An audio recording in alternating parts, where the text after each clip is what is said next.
Bien-aimé, si tu arrives à voir Dieu dans la vie d'une personne, quand tu observes la vie de la personne, tu vois clairement que Dieu est dans la vie de la personne. Il faut chérir une telle relation. Quelqu'un qui a Dieu dans sa vie est un porteur de grâce. Il y a des bonnes choses qui peuvent t'arriver juste. Pourquoi est-ce qu'on te dit que si tu reçois un juste en qualité de juste, tu reçois la récompense de juste? En fait, recevoir un juste en qualité de juste, c'est honorer un juste parce que la personne est juste. Amen. Recevoir un prophète en qualité de prophète, c'est honorer la personne parce que la personne est prophète. Mais on te dit que lorsque tu fais cela, tu reçois une récompense. Et la récompense, ce qu'on appelle par récompense, c'est le résultat de quelque chose. Amen. On appelle ça récompense parce que cela résulte de l'honneur que tu as donné à la personne. Bien aimé, quelqu'un qui a Dieu dans sa vie est un porteur de grâce.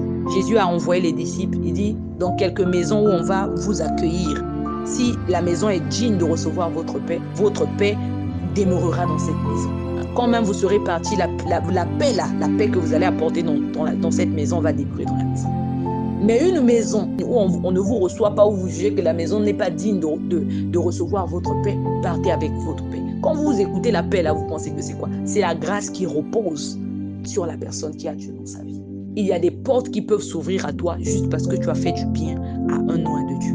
Juste parce que tu as fait du bien à quelqu'un qui a Dieu dans sa vie. Voilà pourquoi lorsque tu identifies que quelqu'un a Dieu dans sa vie, bien aimé, chéris la personne.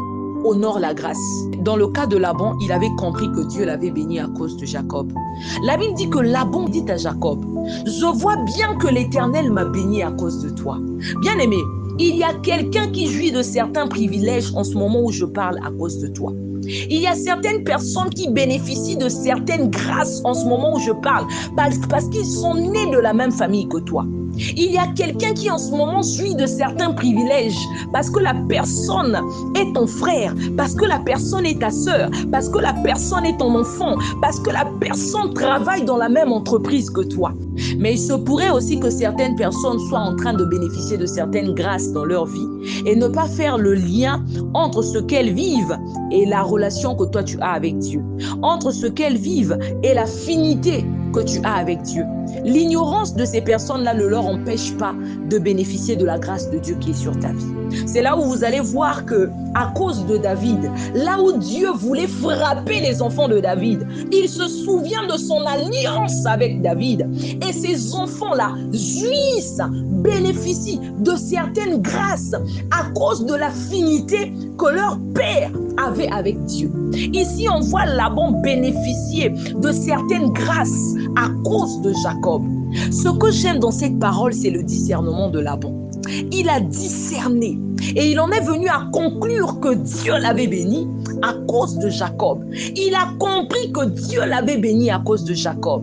Et moi, je voulais témoigner par rapport à cette parole parce que je rends grâce à Dieu. Ce sont des choses que j'ai pu comprendre très tôt et je jouis vraiment de certains privilèges, de certaines grâces en appliquant ou encore en mettant ces choses-là en pratique. Il y a quelqu'un en qui j'avais identifié, j'avais clairement vu Dieu dans la vie de la personne et je voulais faire du bien à la personne et j'ai demandé à Dieu de me bénir pour faire du bien à la personne et ça a marché. Et moi-même, j'ai compris que ce que j'ai vécu a un rapport avec la personne. Parce que dans mon cœur, j'avais pris la résolution de faire du bien à la personne. La parole de Dieu est vivante, bien-aimé dans le Seigneur.